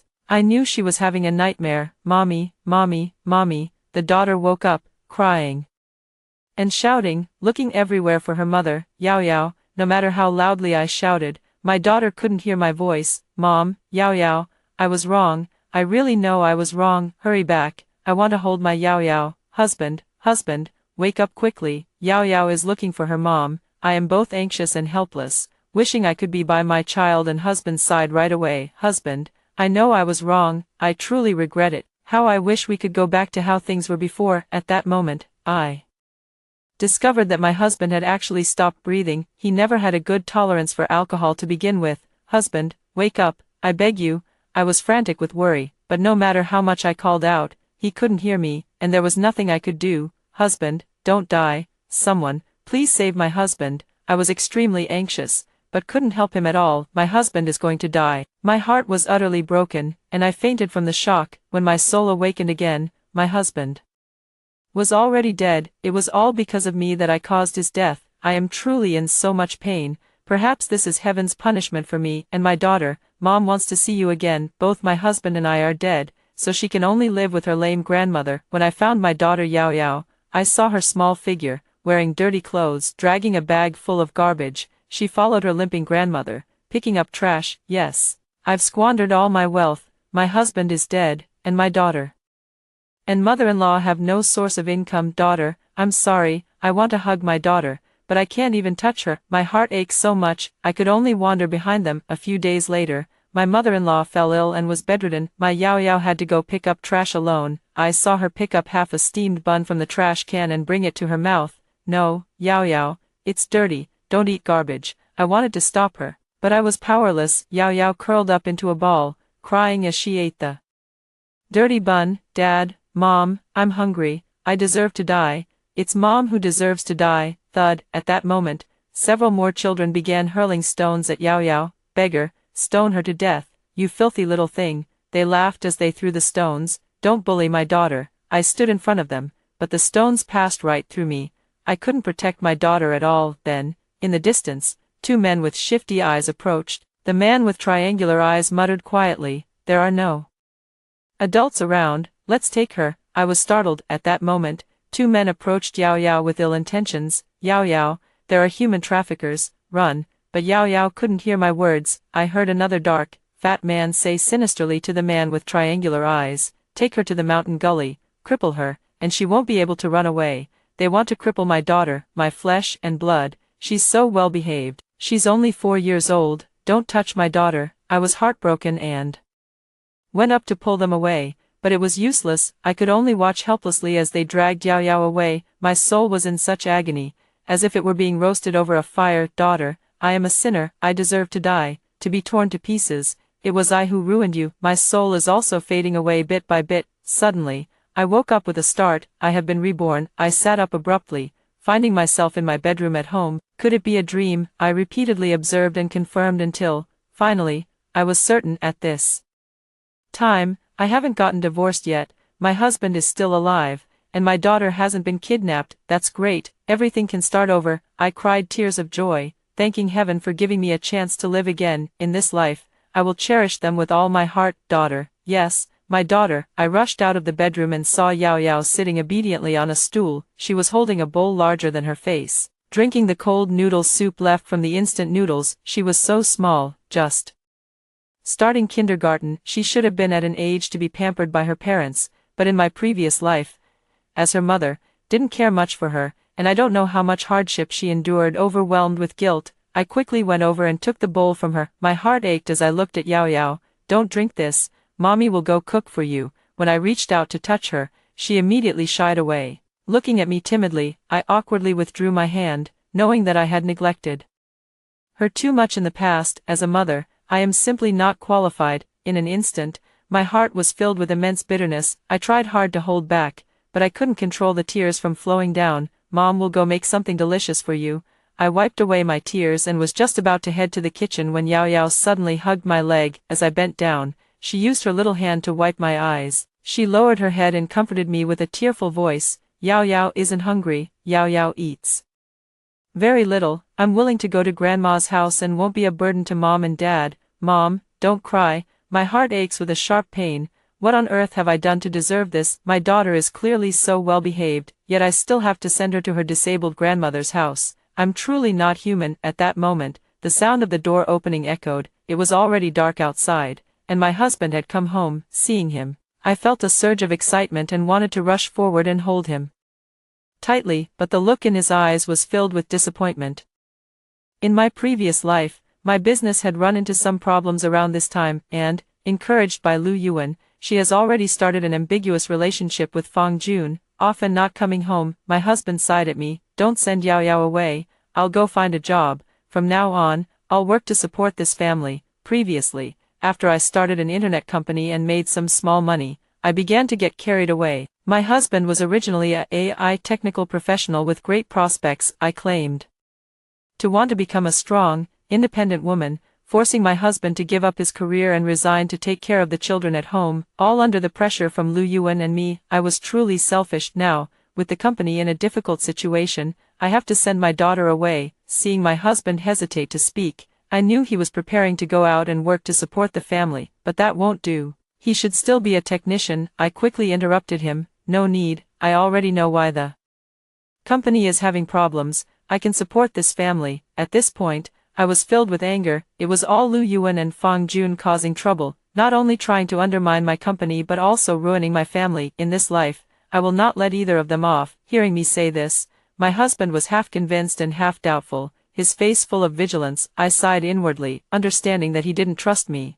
Thinking I was up to something again, thump, thump, thump, I was about to continue explaining when a knock came from the door, followed by a woman's voice calling out, Chi-Chi, I'm here. Hearing this voice, my expression instantly darkened. It was Lu Yuan. I went over and opened the door. When enemies meet, their eyes blaze with hatred. Suppressing the urge to hit her, I welcomed Lu Yuan inside. Beating her up wouldn't be enough. I wanted her and that scumbag to suffer even more than I did in my past life. Today was supposed to be the day she and I had agreed to pressure my husband into getting a divorce. As soon as she entered, Lu Yuan shot my husband, Qing Wenhao, a disdainful look. Then, she started speaking sarcastically. Wenhao, you're home too. Just look at your pathetic self. Chi-Chi is now a successful businesswoman, and you don't even bother to tidy yourself up. How embarrassing for her. As she spoke, she casually sat down on the sofa and ordered Qing Wenhao to pour her some tea. My husband didn't want to pay her any attention, but in the end, after pouring tea for us, he went aside to feed our daughter the dumplings he had brought back. My husband seemed to realize something as well, and with a good temper, he let Lu Yuan eat first, saying we could talk later. In the past, Lu Yuan always tried to fool me, saying my husband was boring and useless. Yes, my husband is now a house husband, but he was a technical expert before, giving up his career and silently supporting me all along, yet I turned a blind eye, watching my husband tenderly caring for our daughter. I was deeply moved. A man like this is hard to find even with a lantern. How could I have been so foolish in my past life? Lu Yuan, this enemy spy, is also lacking in virtue. The more I thought about it, the angrier I got. I texted my brother. Lu Yuan is trying to convince me to divorce my husband. Come over and give her a beating. Looking at Lu Yuan again, she shamelessly went ahead to eat the dumplings. The portion my husband brought back was meant for our family of 3. If she eats it, what will my husband have? My husband can't endure any more hardship. I took Lu Yuan's hand and led her into the bedroom to see my newly purchased bag. Sure enough, she seemed quite interested. I felt like slapping myself. My career was in shambles, I was neglecting my daughter, and yet I was still buying bags. Lu Yuan even acted as if she had my best interests at heart, reminding me, let me tell you, if you're going to get a divorce, don't take the child, it's just a burden. Telling someone to abandon their own daughter, Lu Yuan is truly wicked to the core. It's simply inhuman. I could hardly hold back any longer when a commotion erupted at the door. My brother rushed in frantically and barged into the bedroom. Seeing Lu Yuan, she pointed at her nose and started cursing. You bitch. It's always you who tricks my sister into getting a divorce. Get out of here, without wasting any words. She rushed forward, grabbed Lu Yuan by the hair, and slapped her. Twice, slap, slap, then, dragging Lu Yuan, she kicked her toward the door.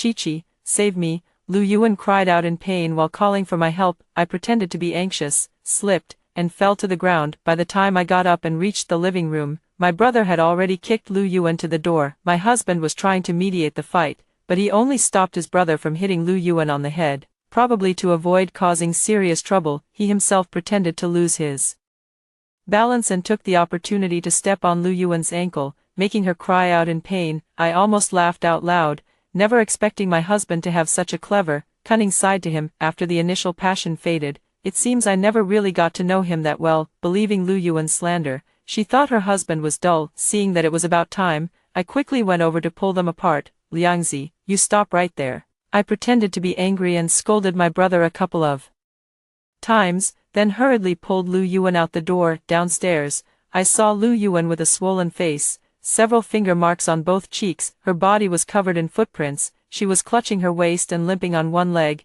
I couldn't have felt more relieved. Chi-Chi, your brother has gone too far. Afraid she might call the police to arrest my brother, I joined in scolding him. That little brat is in cahoots with Cheng Wenhao. I don't have much money left now, so I need to figure out how to make Cheng Wenhao leave with nothing. Let's not bring up the divorce for now. We can't act rashly. Hearing me say that, Lu Yuan had no choice but to accept it. Seeing her at a loss wasn't the end of it. Lu Yuan, you just wait. This is only the beginning. After successfully sending Lu Yuan away, I went home in a good mood. My younger brother was holding Yao Yao and sitting on the sofa with my husband. Seeing me return, he stood up and said to Cheng Wenhao, brother-in-law, I'll take Yao Yao back first and let her play at my place for a while. I was quite touched. Yao Yao's uncle has always been very responsible. However, in my previous life, my younger brother died in a car accident shortly after my divorce. Otherwise, Yao Yao wouldn't have been so pitiful later on. This time, I must prevent the car accident from happening. I really need to deal with these messy matters on my end. I feel reassured with Yao Yao staying with her uncle, so I didn't stop her. My husband thought for a moment and nodded as well. He affectionately stroked Yao Yao's little face. Go play with your uncle for a few days. Daddy will come pick you up soon. Yao Yao obediently nodded and reluctantly said goodbye to her father and me. My brother didn't even want to look at me and left, holding Yao Yao. All that remained in my heart was bitterness. Even my own younger brother looked down on me. I had truly been a failure in my past life. Soon, only my husband and I were left at home. I felt deeply indebted to this man who loved me to the core. Fortunately, I knew he loved me, and I could make it up to him with sincerity in the future. I took a deep breath and sat down on the sofa. Shall we talk? My husband gave a bitter smile and said, what's meant to come will come. Seeing his sorrowful expression, I knew he had misunderstood, but now, without any proof, I didn't know how to express my love to him. I hugged him tightly, feeling his heartbeat quicken and his breathing grow rapid. My husband has always liked me a lot and has been very brave in his actions, but lately, I've been neglecting him, and we haven't been intimate for 2 months. He's 29 years old, in the prime of his life, and he must be feeling really pent up. This won't do. What if my husband gets too frustrated? I whispered breathlessly in his ear, honey, you've been holding back lately, with our daughter away. Today I'll let you release to your heart's content. I got up and took the initiative. I saw a blazing fire in my husband's eyes as he looked at me. The sofa, the balcony, the bedroom. Finally, I was exhausted, but I didn't want to leave my husband's embrace. He gave a bitter smile. Is this the last time? I must have made a fool of myself. I could feel his deep affection for me. I apologized to him with guilt. I'm sorry, dear. I neglected you and Yao Yao before. I know I was wrong. I saw a tear trickle from the corner of my husband's eye, which he quickly wiped away with his hand. He didn't answer, and I understood. He was both hopeful and skeptical of me. From now on, I will prove through my actions that I will be good to him and our daughter. By the way, don't go to work anymore. You're so talented. You should continue with your technical pursuits. I support you. My husband was taken aback, a bit surprised, and then shook his head helplessly. The most important thing right now is to support the family. Just tell me what's on your mind. I can handle it. Seeing that my husband kept thinking I was about to divorce him, I told him the truth. I found out that the company's issues are related to Lu Yuan. If we deal with her, the problems will naturally be resolved. Besides, we still have savings. My husband sat up, looking at me with some pleasant surprise, clearly not expecting me to take action against Lu Yuan. I thought about it and decided to be honest with him. Recently, under Lu Yuan's encouragement, I've indeed been involved in some ambiguous relationships with other men. My husband nodded silently. I could sense it. Seeing my husband's sad expression, I quickly explained to him, but rest assured, my body is clean. I realize how absurd I've been, and I'll never do it again. I'm also very grateful that I haven't done anything to betray my husband yet, and I can still return to his side. My husband was a bit surprised, but there was still a lot of doubt in his eyes, and he gave a non-committal, in response to me. Let's eat the dumplings, you must be tired. My husband changed the subject. I understand that it's hard for him to trust me now. But that's okay, I'll prove myself to him. Having lived this life over, I've come to realize that the only person I truly have feelings for and can trust is my husband. Early the next morning, I urged my husband to go back to his former company for a re-interview, hoping he would continue his career and pursue his dreams. Unable to resist my insistence, he reluctantly agreed. Afterward, I also went to the company. As soon as I entered the office, I saw a man sitting inside. It's Fang Jun. Fang Jun, with his foil-permed hair, raised an eyebrow at me. Baby, you're here, did you miss me? He walked toward me with a mischievous grin on his face. I admit he is indeed decent-looking, but one's appearance reflects their inner self, and every move he makes is ill-intentioned. Moreover, he even packaged himself as a minor rich second generation. It was only later that I found out he was actually an unemployed drifter, a complete fraud. My husband is a tech expert, has a great temper, is family-oriented, and treats me and the kids wonderfully. His looks and figure are not bad at all, 100 times better than this scumbag. In my past life, I was truly blind. I used to be infatuated with Fang Jun, but now I only feel disgust. Now at the company, it's not appropriate to have my brother come and cause a scene again. Just as Fang Jun's hand reached my waist, I accidentally lost my footing, bumped into him, and then my whole body crashed into him. Ah! Fang Jun let out a sharp cry, clutching his crotch. As he fell to the ground, his face flushed red, and cold sweat broke out on his forehead. An unexpected delight, but I still pretended to be innocent and apologized. Sorry, I lost my balance. Are you okay? He took a long time to calm down, then stood up angrily, but he could only hold it in. I felt quite satisfied. In my heart, I cursed him countless times, only to see him reaching for me again. To keep him steady, I pretended to flirt with him. What's the rush? I'm on my period. I'll give myself to you in a few days. Sure enough, upon hearing this, he forgot his anger and became very expectant. Laugh. I sneered inwardly. Fang Jun, you and Lu Yuan won't get away. I will make you repay my suffering twice, tenfold over. It's time to start the counterattack. You despicable couple, go to hell. After fobbing off Fang Jun, I hired a lawyer and a private investigator to start investigating Fang Jun and Lu Yuan. In my mind, I already have a plan to deal with them. That afternoon, Wang Chong, the head of the private detective team,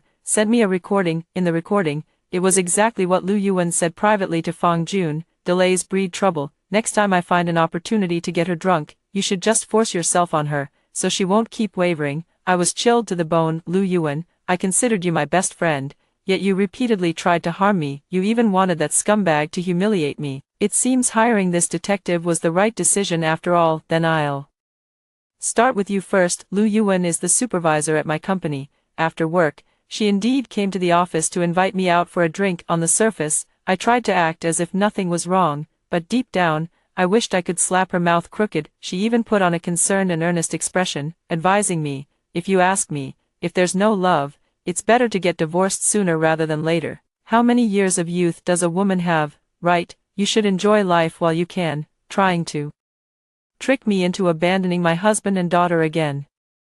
I suppressed my anger and nodded as if in agreement with her. That makes sense. I'll check the company accounts first, then we can get a divorce. Upon hearing that I wanted to check the accounts, the smile on Lu Yuan's face instantly vanished. After all, she and that bastard Fang Jun had taken advantage of my trust to place their own people in charge of the finances. They had registered shell companies and siphoned off a significant amount of funds from my company, just waiting for me to divorce and marry Fang Jun, completely sidelining my company. Now I want to audit the accounts, and I'm likely to find something suspicious. As expected, Lu Yuan hurriedly stopped me. Your company isn't doing well right now. Why bother auditing the accounts? It's just adding to your own troubles. Isn't your new boyfriend's family quite wealthy? You should focus on getting divorced first, so he can help you with money. help me, can my company be of help to you? I inwardly scoffed, but on the surface, I remained calm. Precisely because of that, we need to check the premarital assets to completely sever ties with Cheng Wenhao. Lu Yuan was extremely anxious and tried to persuade me a few more times, saying things like it would be a waste of time, or the losses would be too great, and my new boyfriend might have objections. I just smiled and told her not to worry, seeing that further persuasion would risk exposing the truth. She had no choice but to keep quiet. She scratched her head and fidgeted restlessly. Finally, she said to me, "All right then, I just remembered there's something I need to take care of at home." Without even mentioning the drink, she hurriedly left, scared. "That's right, I want to make sure you can't sleep at night." Soon, I received a message from Detective Wang. Lu Yuan is selling off her assets. I curl the corner of my mouth. Good, bitch, I'll give you time. Go ahead and bankrupt yourself to fill the hole in my company, then I'll deal with you, step by step. I'll lead you into the abyss I once fell into. I also miss Yao Yao. My younger brother isn't married yet and lives with our parents, so I plan to visit them. I bought a dress, shoes, and snacks for Yao Yao, and clothes and nutritional supplements for my parents, but as soon as I sent the things in, my father frowned and urged me, "All right, if there's nothing else, you should hurry back. Yao Yao will stay with us." My mother also held Yao Yao, looking at me coldly. They know all too well what kind of person their daughter is. Even my own parents shut me out. How could I have been an independent, strong woman in my past life? Looking at Yao Yao again, she really wants to get close to me, but she also seems afraid. As a daughter and a mother, I have failed miserably. In my previous life, my parents were so upset with me that their health deteriorated, and with the added blow of my brother's death, they both fell ill. This time, I must be filial to my parents and not let them worry about me anymore. Seeing the disappointed look in my parents' eyes, I felt terrible and sighed. "All right then, Dad, Mom, remember to wear the clothes with Yao Yao." I turned to Yao Yao again. "Be good, sweetheart, next time, Dad and I will come pick you up together." "Mom," Pinky promise. Mom and Dad will pick up Yao Yao together. Yao Yao's eyes lit up as she extended her little hand to me. Pinky promise, sealed with a stamp. My daughter is so adorable and sensible, yet I feel I've done something wrong and owe her too much. My parents' attitude towards me has softened a bit. My mother earnestly advised me to live a good life with Cheng Wenhao. I agreed to everything, and my parents even gave me some roast chicken and dumplings to take back. No matter when, parents are the ones who are most sincere and genuine towards you. Thinking back to the past, making them worry and get upset for me was truly unfilial. Upon returning home, I started cooking. In the evening, my husband came back from work, returning to the job he loves. He was clearly very happy. When he saw the meal on the table, he froze, clearly not expecting that I could personally cook. I teased him, "What, afraid I might poison you?" After that, I helped him hang up his suit jacket and served him a bowl of chicken soup. My husband was somewhat overwhelmed by the unexpected kindness. In this life, I will not only conquer his stomach, I will also give him enough physical and emotional satisfaction so that he will love me forever and know that I love him too. Without reservation, I asked him softly, "Honey, do I look good in this?" I put special effort into my outfit and appearance today. Finally, under my affectionate gaze, my husband couldn't take it anymore. He picked me up directly and headed towards our love nest. "Husband, I love you." Then I asked him another question in his ear. "Honey," my husband suddenly froze for a moment, then quickly understood. It felt like we had rediscovered the feeling of our youth. I also want him to know that we belong only to each other. After holding me and giving me a bath, we had a warm dinner together. Finally, my husband let me rest and went to clean up the dishes alone. I couldn't help but marvel once again, where on earth can you find such a wonderful husband? In my past life, I must have been out of my mind. Just then, a message came through on my phone from the detective. Lu Yuan sold her car and house, used up all her savings, and even took out a loan to cover the hole in your company. Good. Lu Yuan has started selling off her assets. It's time to take the next step. The next day, I sat in the boss's chair in the office. Lawyer Lin Junwei sat on the sofa nearby, looking serious. "Susie, you are involved in embezzlement and falsifying accounts, with a total amount exceeding 1 million, which is a huge sum. This could result in a sentence of more than 10 years in prison, or even life imprisonment." In the middle of the office was Susie, the accountant, knowing she had committed a crime.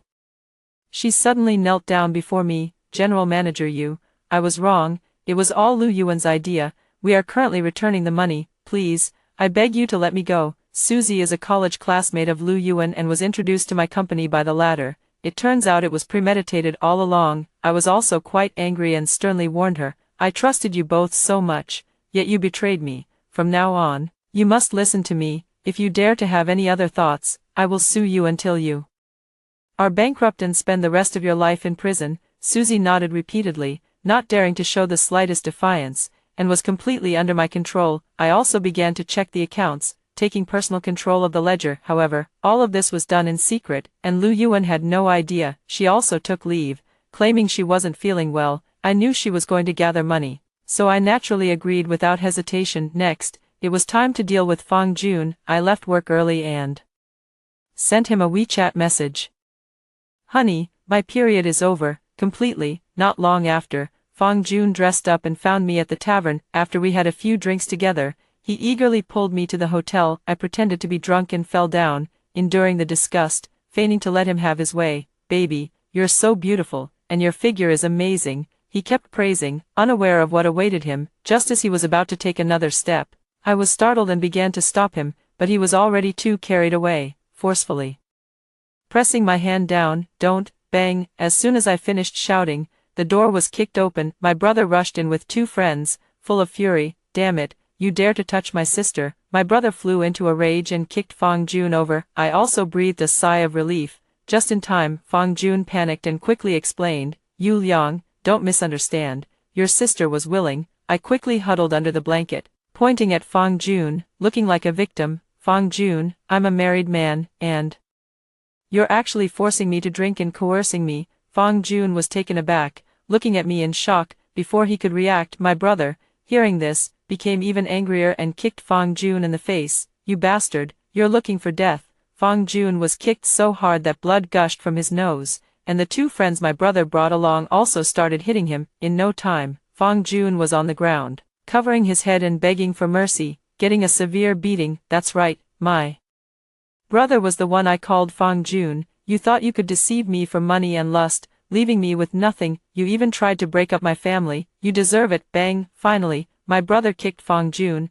Ah. Fang Jun clutched his stomach, groaning in pain and rolling on the ground, his face turning purple. At that moment, the police I had called earlier arrived. Fang Jun, as if seeing a glimmer of hope, quickly hunched over and ran toward them. Officer, they hit me. Seeing the police rushing towards my brother, I quickly pointed at Fang Jun. Officer, he forced me to drink and tried to assault me. The two police officers, seeing my disheveled clothes, immediately apprehended Fang Jun. Upon hearing this, Fang Jun realized he had been set up, his lips twitching in frustration. He glared at me angrily, veins bulging on his forehead, unable to utter a word. I also vented my anger thoroughly. Fang Jun was directly detained, and after we finished giving our statements, I also bailed out my brother and his friend. Without any unnecessary talk, I directly transferred 30,000 to my brother, 10,000 each, to express my gratitude. What on earth is going on? My brother was completely bewildered. However, after these two incidents, his dislike for me isn't as strong as before. I gave him a mysterious smile.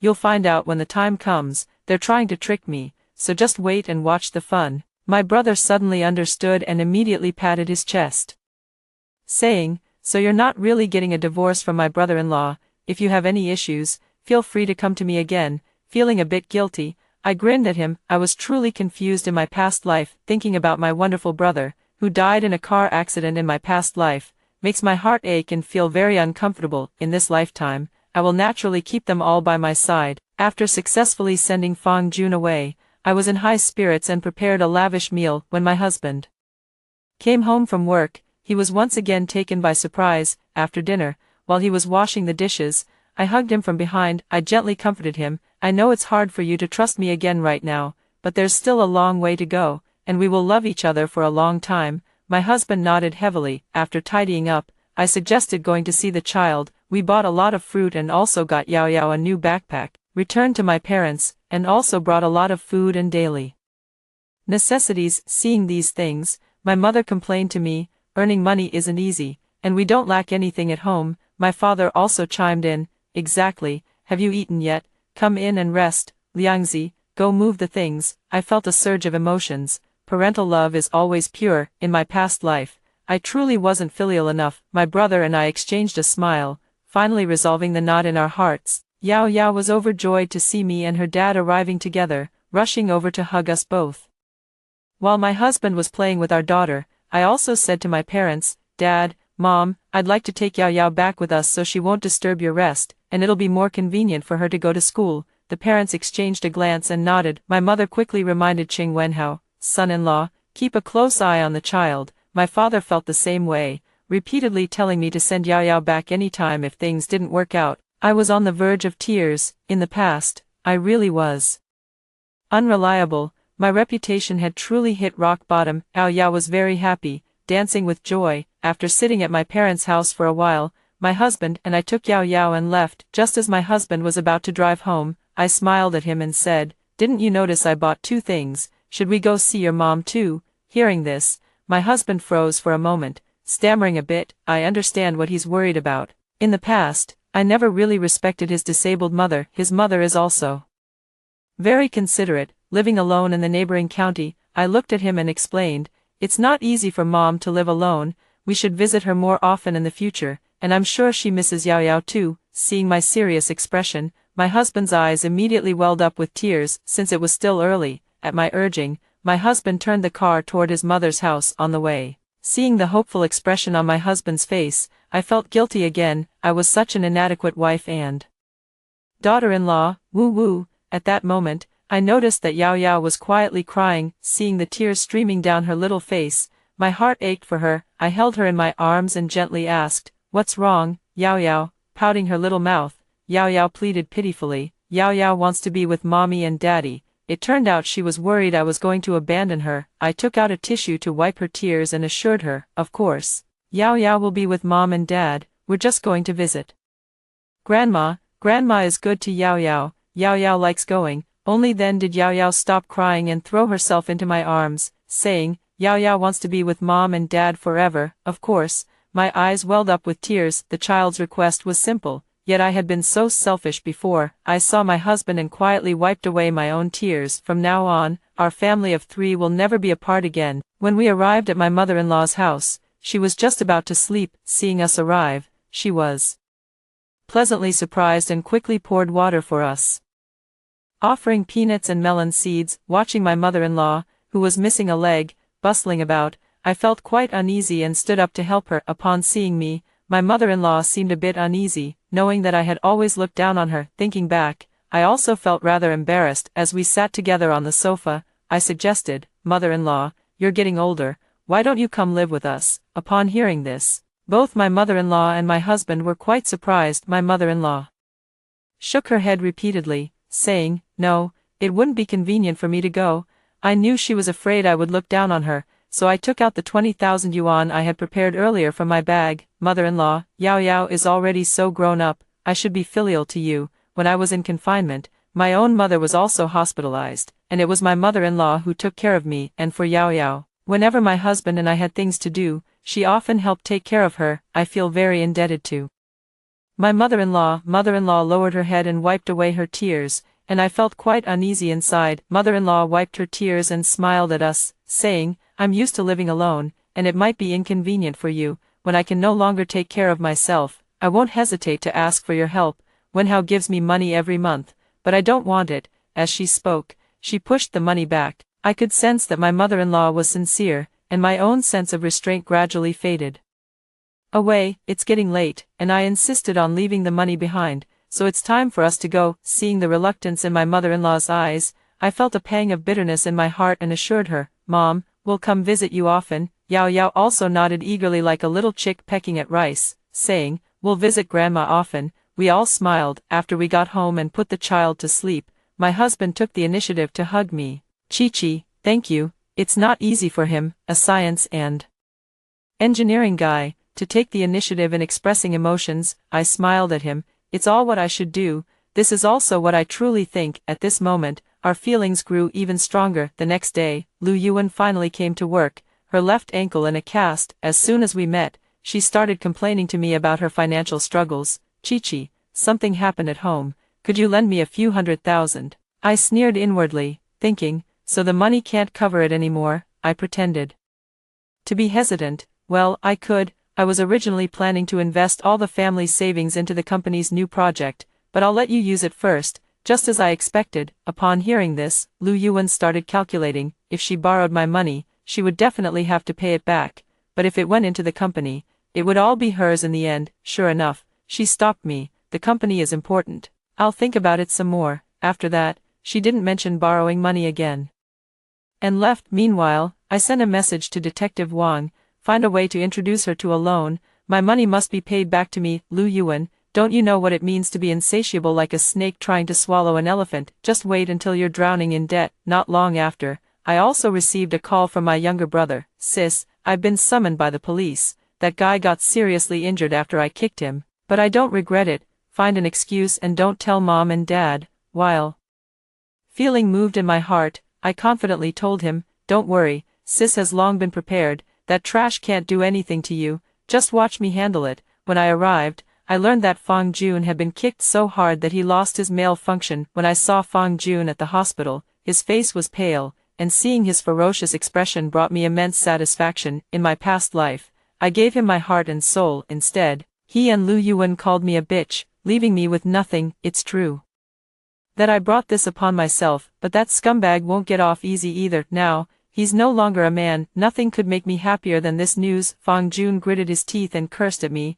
How dare you come here? Your brother ruined me. I'm going to sue him for intentional injury and make him rot in prison. Seeing him so broken, I secretly laughed to myself, but to keep my brother out of trouble, I had to pretend and started wiping away tears with a pained expression. Fang Jun, I have no choice. My husband and brother found out about us, and he even wants me to sue you for assault. Fang Jun was instantly flustered upon hearing this. He quickly started sweet-talking me, saying, you can't do that. If I go in, our relationship will be exposed too, and you won't be any better off. Your brother will end up in jail as well. I sneered inwardly. What a shameless scumbag, still trying to scare and threaten me. I also looked flustered. What should we do then? If I don't sue you, I can't explain it either. Not only will I have to divorce my husband, but my brother will also cut ties with me. We both fell silent. Finally, Fang Jun could only grit his teeth and say, if it really comes down to it, I won't sue your brother, and you can say you're not suing me.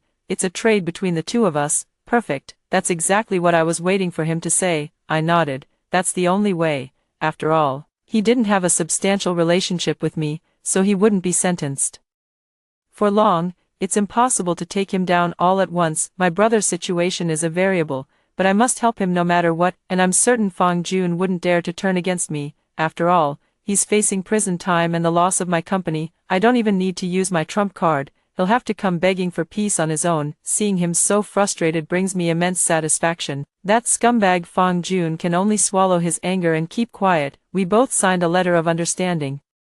After I got my brother out, he was filled with righteous indignation. Outside, he stood tall and said, sis, don't be afraid of him. If he dares to lay a finger on you, I'm ready to go back in. My heart warmed as I gave my brother a push. Don't try to act tough. If you go in, mom and dad will be so worried.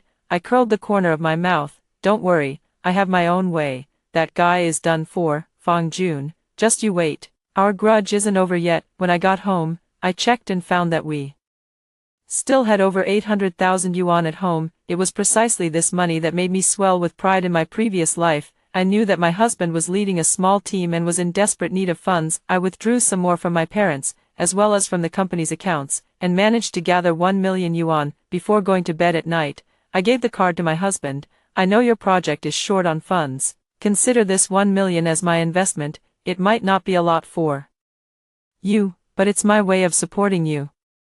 Holding the bank card, my husband looked utterly incredulous. Deeply moved, he sighed and said, our project isn't that big to begin with. To be honest, this money of yours is exactly what we need to tide us over until we secure funding. He looked at me with a complex expression, his eyes filled with affection. Darling, it feels like a dream lately, and I really don't want to wake up from it. I could understand how he felt, and I felt the same way. I smiled and hugged him. Then let's not wake up. My hand reached toward his warm chest, my own heart pounding with excitement as I lowered my voice and whispered to him, honey, our daughter is asleep. If you're worried, I can give you another child. My husband's eyes once again blazed with intense fire. The next morning, I woke up feeling refreshed and energetic. Indeed, love is the best nourishment for a woman. When I arrived at the company, Susie from the finance department sent me a WeChat message. Lu Yuan has made up all the payments. I raised an eyebrow. That means Lu Yuan's time is up, together with Fang Jun. I thought for a moment and replied to Su Qian on WeChat, tell Lu Yuan tomorrow that I found no issues during the audit and have her speed up taking over my company. Since it's all gathered, she has the money to compensate me. As long as she continues to sideline me, it will be the time for me to call the police to arrest her. In the afternoon, my husband was working overtime, and I went to pick up my daughter. For the first time in a while, seeing me come to pick her up, Yao Yao was bouncing with joy, looking very happy. At that moment, a little boy deliberately bumped into Yao Yao. Yao Yao pouted in grievance and glanced at me, as if afraid of worrying me. She pursed her lips and said nothing, but I heard the sound of the impact on her back and saw Yao Yao grimace. She must have been in a lot of pain. My heart ached, and a surge of anger instantly flared up. Upon a closer look, wasn't that little boy the one who had thrown stones at Yao Yao in the previous life? I grew even more furious. Indeed, a child with no upbringing is always this wicked. I crouched down and asked Yao Yao seriously, does he often bully you? Hit him back. Yao Yao timidly did not answer. I took a deep breath and comforted her earnestly. Don't be afraid, Yao Yao, Mom has your back. No one can bully you. Yao Yao's little eyes grew moist as she nodded. Yes, he often bullies me and even hits me. I was filled with rage, holding Yao Yao's hand as I walked toward the little boy. Yao Yao gave a strong push, and the little boy flew straight into the ditch. After being pulled out by his parents, the little boy's nose was broken, with a mix of nosebleed, muddy water, snot, and tears. He burst into loud sobs. The little boy's mother, a middle-aged woman with big, wavy hair, immediately started shouting. She shoved Yao Yao and cursed, where did this little brat come from? Pushing my son, I shielded Yao Yao behind me and pushed the woman with big waves aside as well. Who are you cursing? It's your son who always bullies my daughter, a thing with a mother but no upbringing. If you don't believe me, ask him. Who are you talking about? Say that again. The woman with big waves immediately got angry and came over to scratch me. I didn't back down either, rolling up my sleeves ready to confront her. You think you can bully my daughter and still have the nerve to argue? No one gets to bully my daughter. If you want to fight, then let's fight. If you or your son get hurt today, I'll pay for it. Having died once, I now have no fear. Some other parents whose children had also been bullied chimed in from the sidelines. Yeah, your kid has hit my son too. You too, mother and son, shouldn't bully others like this. It sounds like you were in the wrong first. At that moment, my husband arrived and shielded both me and Yao Yao behind him. My imposing presence, the arrival of the man from my family, and the accusations from the surrounding crowd. The woman with the big waves panicked, pulled out her phone, and immediately called the police. It didn't matter. Once we got to the police station, I simply paid the compensation. After all, it was the child who had done the hitting. Before leaving, I pointed at the little boy and the woman with the big waves and warned them, if you dare bully my daughter again, I'll beat you up every time I see you. After leaving the police station, my daughter hugged me happily and said, Mom, you're so great. Usually, they scold me for not having a mother to take care of me.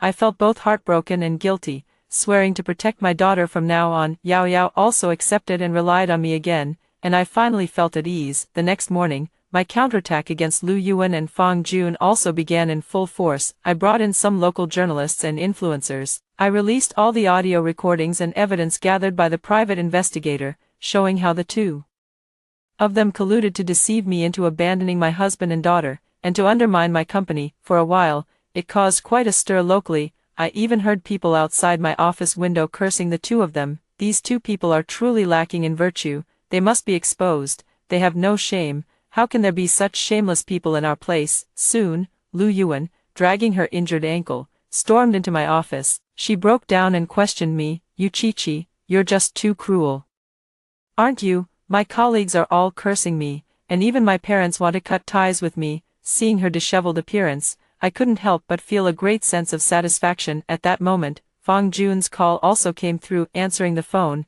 he also cursed at me. You wicked woman, you've been playing us all along. You'll come to a bad end. I sneered coldly. I want you to be publicly shamed. And it seems you haven't realized your situation yet. On the other end of the phone came the stern voice of the police. Fang Jun, you are suspected of illegally occupying others' property and fraud. Come with us. From the other end of the line, Fang Jun panicked and hurriedly apologized to me. Chi-Chi, I was wrong. Please don't let the police arrest me. If I go to jail, I'm finished. I beg you.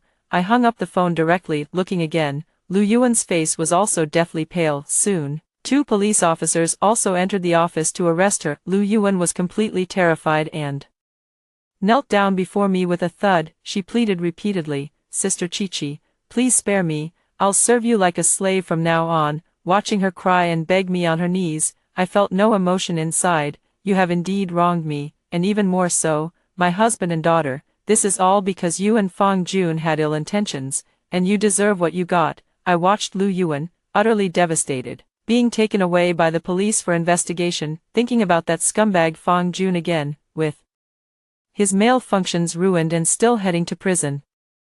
I finally feel like I've gotten my revenge. Next, Lawyer Lin took the evidence I had collected long ago and directly filed a lawsuit against them. 3 more days passed, and it was also the day my brother had the accident. Early in the morning, I called him and told him not to go anywhere today, to stay at home. Little did I know, he said nonchalantly, "What's up, sis? It's my buddy's birthday today, and I forgot to charge my phone. We can talk about it when I get back." Then, he hung up the phone. When I tried calling him again, his phone was already turned off. My heart skipped a beat, and I quickly grabbed the car keys, wanting to stop him, but at that moment, the office door was suddenly slammed open. I saw Lu Yuan staring at me with a murderous look in her eyes. Before I could react, she pulled a dagger from her waist and lunged at me, limping as she moved. I secretly thought, this is bad. This didn't happen in my previous life, and I was caught off guard, looking at Lu Yuan again. Her eyes were bloodshot, clearly pushed to the brink. I wanted to dodge, but it was already too late. I watched as the dagger plunged straight toward my heart. At that moment, a pair of large hands grabbed Lu Yuan's wrists. Seeing who it was, my heart leaped with joy. "Husband." I saw my husband, accompanied by 2 others, pinning Lu Yuan to the ground and taking the dagger from her. My husband looked at me with concern. "Are you okay?" Feeling a bit shaken, I threw myself into my husband's arms. "I'm fine, dear." Hearing that I was okay, my husband let out a heavy sigh of relief. "That's good. I was worried they might have ill intentions toward you, so I had someone keeping an eye on you all along. I happened to be off work today, and I didn't expect you to actually run into trouble. I really didn't expect Lu Yuan to be driven to desperate measures after surviving the ordeal. My husband is truly a source of immense security." We looked at each other, our eyes filled with deep affection. And in that moment, all grudges were completely set aside. My husband glared angrily at Lu Yuan and said to his 2 companions, "Call the police. She tried to harm my wife. She's finished." At that moment, I suddenly remembered my brother's situation and rushed out in a hurry. My husband, worried about me, followed along. The place where my brother had the accident, I would never forget even in death. I hurriedly drove toward the scene of the incident. Finally, I arrived at the intersection and saw the Volkswagen my brother was driving. In the city, it's not supposed to happen that a major car accident occurs, yet a large truck, out of control and blaring its horn, was charging straight toward him. My younger brother hadn't noticed yet, and seeing that it was almost too late, tears welled up in my eyes. Could it be that I really couldn't prevent my brother's death? I gritted my teeth and decided to just go for it. While my husband was still fastening his seatbelt, I pushed him out of the car, stepped on the gas, and drove straight through. All I heard was a loud, earth-shattering bang. My car instantly lost control and crashed into the guardrail on the side, and my brother's car was also knocked off course by the impact. The truck roared past right in front of us and crashed into the ditch. We finally managed to dodge this disaster. At that moment, the airbag deployed, and I blacked out instantly. When I woke up again, I was in the hospital. My husband and parents were by the bedside, and when they saw me wake up, my brother, holding Yao Yao, hurriedly came closer. My brother, his face full of excitement, said, "Sis, it's so good that you're okay.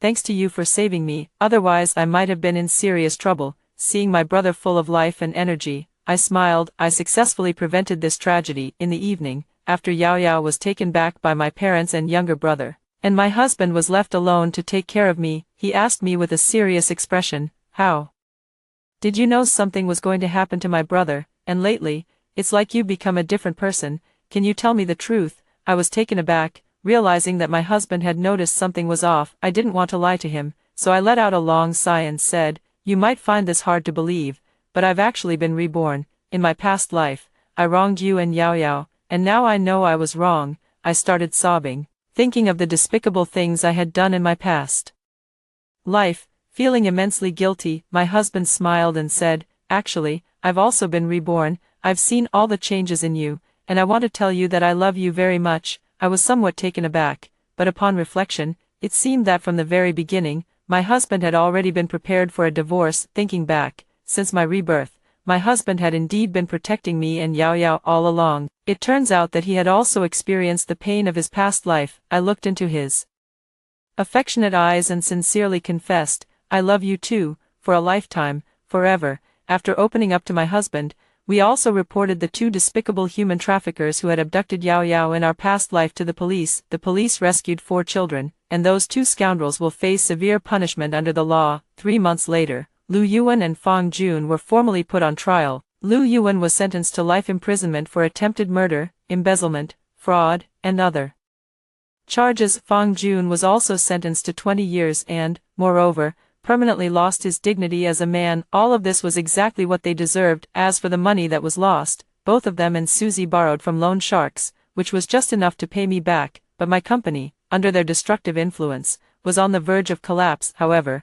the investment I gave my husband worked wonders, and they successfully developed an AI minigame. I also became an investor. The company was revitalized, and its market value exceeded 30 million, and with my husband's team, we have reached a long-term cooperation, thriving and flourishing. Of course, all of this is thanks to my husband. I can't help but marvel once again at how outstanding my husband is. Someone like Fang Jun, a phoenix man, is completely unworthy of being compared to him. This time, I will firmly hold my husband's hand and never let him go again. Soon, on my birthday, my parents, my brother, my mother-in-law, and our family of 3 gathered together for a meal. In my past life, I neglected these people who are the most important and best to me. From now on, I will make it up to them. After the meal, my husband and I snuggled on the balcony, enjoying the breeze together. He held me by the waist, and we watched the sunset together. "Honey, I'm pregnant." 3 months passed, and the pregnancy was stable, so I shared the good news with him. My husband was overjoyed and picked me up, spinning me around in circles. Both of our faces were beaming with unstoppable, radiant smiles. At this moment, I only feel incredibly happy. What awaits us will be an even brighter future. After hearing the story above, what are your thoughts? Feel free to share your opinions in the comments section. Looking forward to hearing from you. If you liked this story, don't forget to like it, share it, and subscribe to my channel. See you next time.